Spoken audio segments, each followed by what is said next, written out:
हर खबर पर होगी आपकी पकड़। डाउनलोड कीजिए एबीपी लाइव ऐप।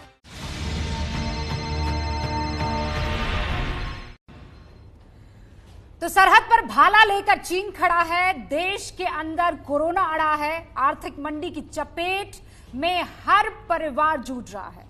जब हर नागरिक, हर संस्था, संगठन को अपनी जिम्मेदारी देश के लिए निभाने की जरूरत है, तब भारत में बदले वाले बुलडोजर की राजनीति हो रही है। नमस्कार, मैं रुबिका लियाकत घंटी बजाओ शो में आपका स्वागत करती हूं। आज उद्धव ठाकरे की शिवसेना वाली बीएमसी ने मुंबई में कंगना रनौत के दफ्तर में अवैध निर्माण पर बुलडोजर चला दिया। कंगना के एक दूसरे फ्लैट में अवैध निर्माण को गिराने की भी कोर्ट से इजाजत मांगी।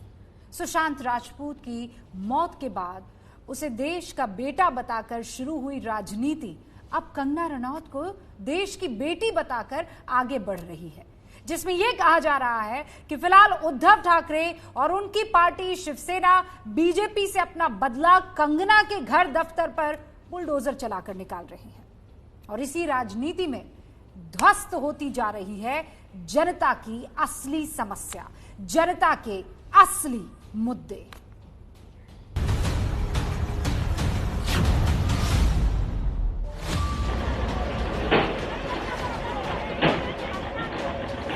मुंबई में कंगना रनौत के दफ्तर पर बीएमसी का ये बुलडोजर चलने के बाद अब आपको घंटी बजाकर पूछना जरूरी है कि जिस मुंबई में कोरोना के केस 10 लाख पार होने जा रहे हैं, जिस बीएमसी का लक्ष्य सिर्फ कोरोना कंट्रोल होना चाहिए, वो बीएमसी शिवसेना से हैंडल होकर कंगना रनौत का दफ्तर तोड़ने क्यों पहुंच जाती है?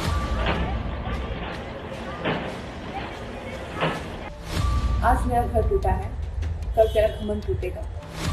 वो लड़की अगर मुंबई को मिनी पाकिस्तान बोलती, मुंबई में 2 घंटे 10 मिनट तक कंगना रनौत के दफ्तर पर चलते बुलडोजर और बीएमसी के हथौड़े आज देश को ये बता दिए हैं कि बदले की राजनीति में असली मुद्दों को कैसे ध्वस्त कर दिया जाता है।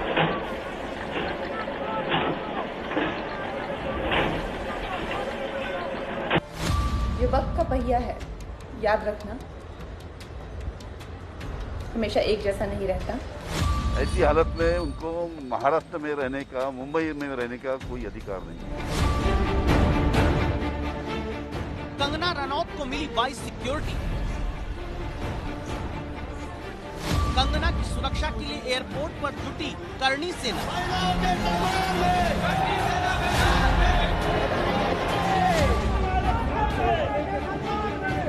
और आरपीआई 8 वाले के कार्यकर्ता कंगना को एयरपोर्ट पर काला झंडा दिखाने आए शिवसेना के नेता।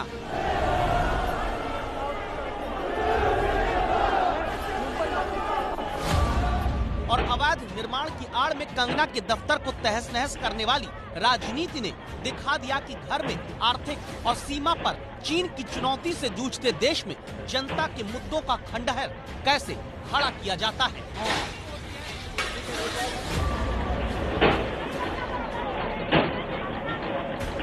उद्धव ठाकरे, तुझे क्या लगता है कि तूने फिल्म माफिया के साथ मिलकर मेरा घर तोड़ के मुझसे बहुत बड़ा बदला लिया?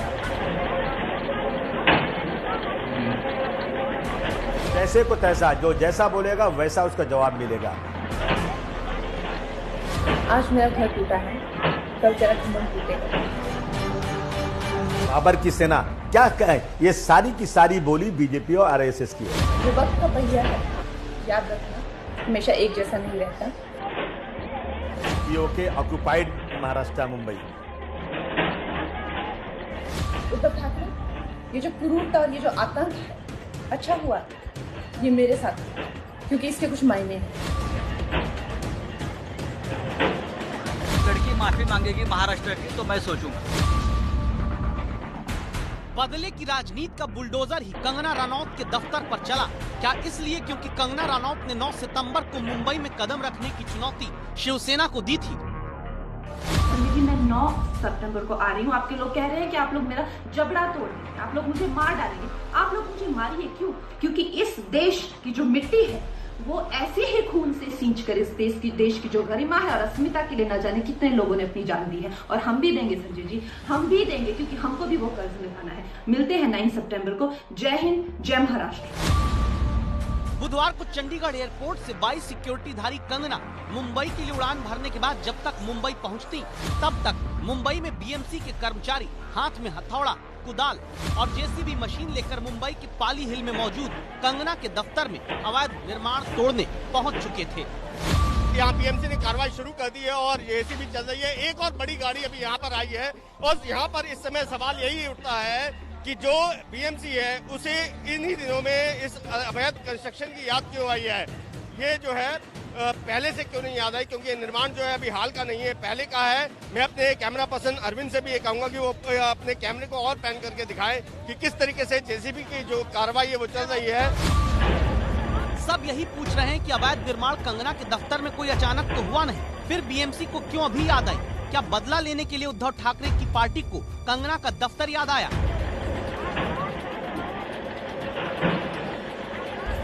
उद्धव ठाकरे, तुझे क्या लगता है कि तूने फिल्म माफिया के साथ मिलके मेरा घर तोड़ के मुझसे बहुत बड़ा बदला लिया है?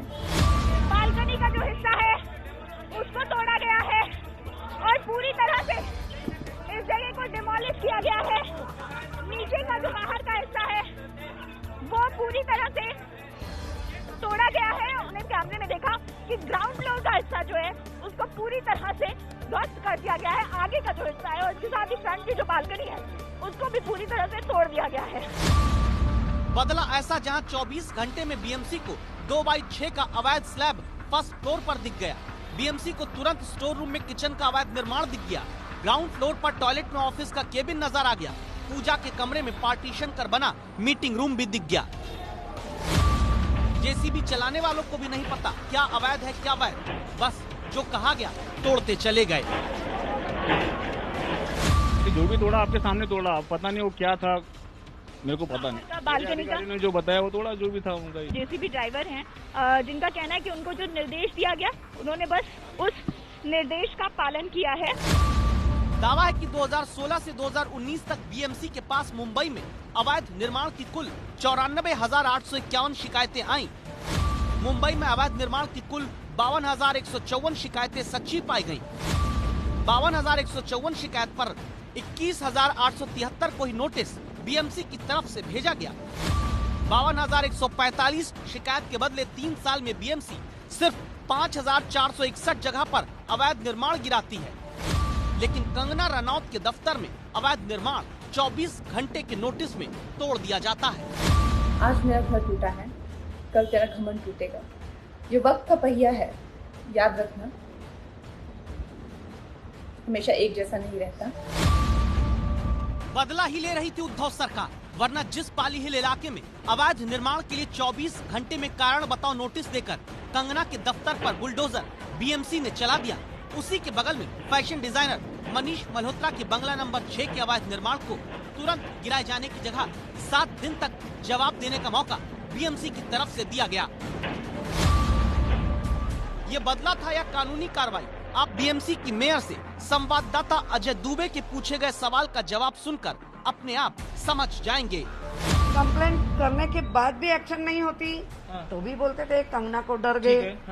कंप्लेंट होने के बाद एक्शन हो रही है तो बट नेचुरल एक्शन है। देखिए एबीपी की स्क्रीन पे दिख रहा है बुलडोजर अब तोड़ रहा है। ये बाबर की सेना है क्या? कंगना तो कह रही है कि बाबर की सेना आ गई है।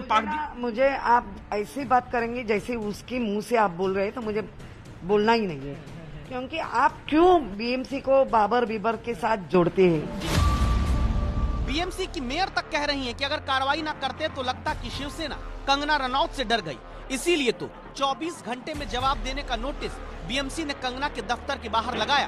कंगना ने 7 दिन की मोहलत मांगी, लेकिन 24 घंटे के भीतर सीधे अवैध निर्माण तोड़ने का दूसरा नोटिस दफ्तर के बाहर लगाकर बदले का बुलडोजर शिवसेना उद्धव ठाकरे की सरकार ने चला दिया। हाई कोर्ट का खुद का ऑर्डर है कि लॉकडाउन में किसी का ये इस तरीके का हरकत नहीं की जानी चाहिए, ये इस तरीके के डेमोलिशन भी एक्टिविटीज नहीं होनी चाहिए। फिर बिसाइड्स दिस मैंने उस नोटिस का जवाब भी दे दिया था, कल का कल ही जवाब दे दिया था, वो कॉपी भी है अवेलेबल। उन्होंने आज सुबह 10:19 पे मेरा जवाब को रिजेक्ट किया। 10:19 पर 10 बजे तक का ही वक्त था आप लोगों के पास। तो आज 10:19 पे उन्होंने मेरा जवाब रिजेक्ट किया और 10:19 के पहले वो तोड़ने भी आ गए। अच्छा, ओके, उसके पहले तोड़ने भी आ गए, तो दैट मीन्स उनका एजेंडा वो तो क्लियर था कि वो फॉर्मेलिटी के लिए नहीं रुके थे, उनको तोड़ना ही था। लेकिन क्या कंगना के बहाने बीजेपी से शिवसेना ने बदला लिया है? और क्या कंगना की लड़ाई बीजेपी के वोट को मजबूत कर रही है? इन सवाल का जवाब अब आगे देखिए। शिवसेना को किस बात का गुस्सा है? सिर्फ इस बात का कि कंगना ने सुशांत सिंह राजपूत की मौत के बाद लिखा कि मुझे मुंबई पुलिस से ज्यादा डर लगता है। शिवसेना ने उस अहम की लड़ाई कंगना रनौत से क्यों ठान ली? क्या इसलिए क्योंकि जय महाराष्ट्र का नारा देने वाली शिवसेना के प्रवक्ताओं की गाली के बाद कंगना ने कहा मुंबई मुझे पीओ की जैसी क्यों लग रही है? छोटी सी बात का बवंडर बना है या फिर बदले के बुलडोजर से एक बड़ी राजनीति की जमीन अभी समतल की गई है? कंगना ने लोकतंत्र की हत्या लिखते हुए अपने दफ्तर में तोड़े गए हिस्से का वीडियो शेयर किया, लेकिन जब ये तोड़फोड़ हो रही थी बीएमसी की तरफ से, तब कंगना ने लिखा मणिकर्णिका फिल्म्स में पहली फिल्म अयोध्या की घोषणा हुई। ये मेरे लिए एक इमारत नहीं, राम मंदिर ही है। आज वहाँ बाबर आया है। आज इतिहास फिर खुद को दोहराएगा, राम मंदिर फिर टूटेगा, मगर याद रख बाबर, ये मंदिर फिर बनेगा, ये मंदिर फिर बनेगा। जय श्री राम। राम मंदिर, अयोध्या, बाबर की सेना, ये सिर्फ कंगना के गुस्से में निकले हुए शब्द हैं या फिर इनके कुछ राजनीतिक मायने हैं? हमारा ये सवाल पूछने का कारण अब आप खुद दो बयानों में सुनिए।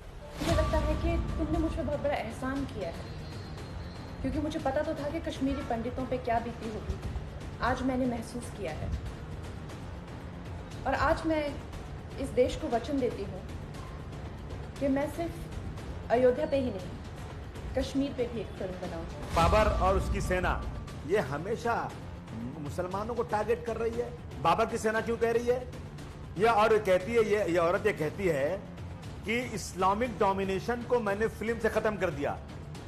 ये इस तरह की लैंग्वेज। शिवसेना और समाजवादी पार्टी के अबू आजमी सीधा मानते हैं कि कंगना के पीछे बीजेपी खड़ी है।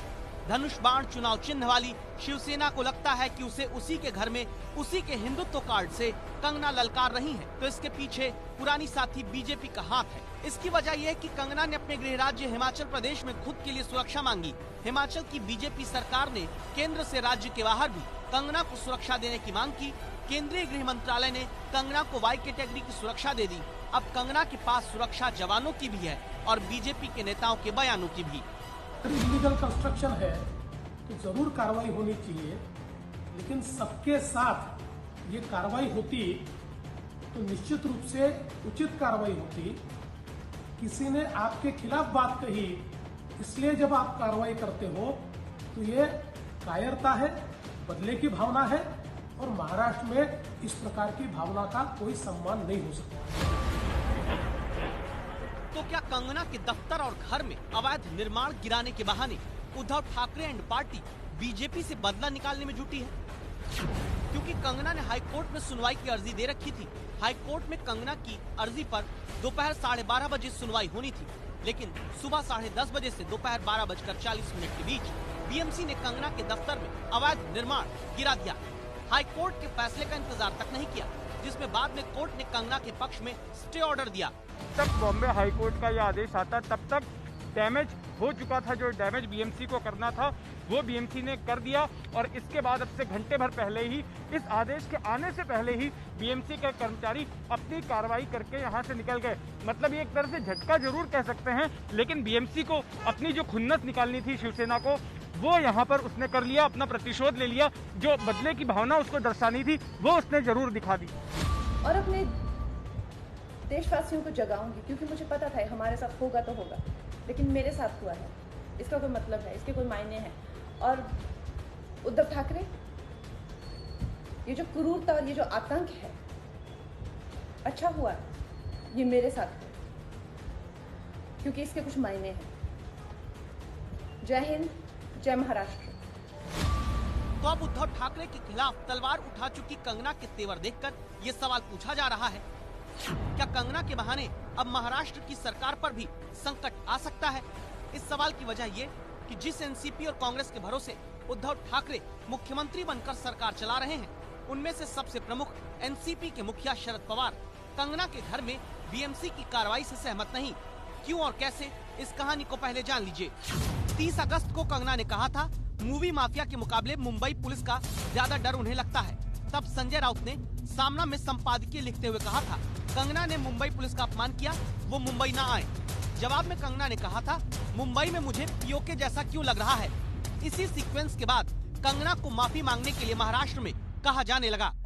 एक कंगना राउत है, कंगना रनौत, और इसने क्या कह दिया कि मैंने फिल्म लाइन में इस्लामिक वर्चस्व को खत्म कर दिया। बेशरम कही कि इस्लामिक बात करती है, तू इस्लाम के बारे में बात कर रही हो, तुमने इस्लामिक वर्चस्व की बात किया है। लड़की माफी मांगेगी महाराष्ट्र की तो मैं सोचूंगा, वो लड़की अगर मुंबई को मिनी पाकिस्तान बोलती है, क्या वो उसकी हिम्मत है अहमदाबाद को मिनी पाकिस्तान बोलने की? अगर मुंबई के बारे में, महाराष्ट्र के बारे में कोई भी व्यक्ति जो मुंबई में रहती है, मुंबई में खाते हैं पीते हैं, मुंबई में बड़े होते हैं, अगर मुंबई के बारे में, मराठी मानुस के बारे में इस प्रकार का अभद्र भाषा का इस्तेमाल कोई भी करता है, कोई भी अगर हमारे में से कोई करता है, तो मैं भी यही कहूँगा, महाराष्ट्र की माफी मांगो, मुंबई की माफी मांगो, आप पूछ ले उनको। ऐसे में जब कंगना के घर पर बीएमसी का बुलडोजर चला तो जानकारी मिली कि इससे शरद पवार नाराज हुए और शरद पवार ने कहा कि मुंबई में अवैध निर्माण की समस्या कोई नई नहीं, लेकिन ऐसी परिस्थितियों में बीएमसी की कार्रवाई भी लोगों के मन में संदेह निर्माण करती है। शाम को शरद पवार ने मुख्यमंत्री उद्धव ठाकरे से मुलाकात भी की है। जाहिर है कंगना के बंगले पर कार्रवाई की टाइमिंग से नाराज पवार अपनी बात मुख्यमंत्री उद्धव ठाकरे के सामने रखेंगे। लेकिन इन सब के बीच जनता ये सवाल पूछ रही है, क्या सरकार के पक्ष में बोलो तो सब वैध, विरोध में आवाज उठाओ तो अवैध? गलत है, सच बोला ना, मुंह तोड़ बोला ना, इसलिए गलत है, पूरा गलत है।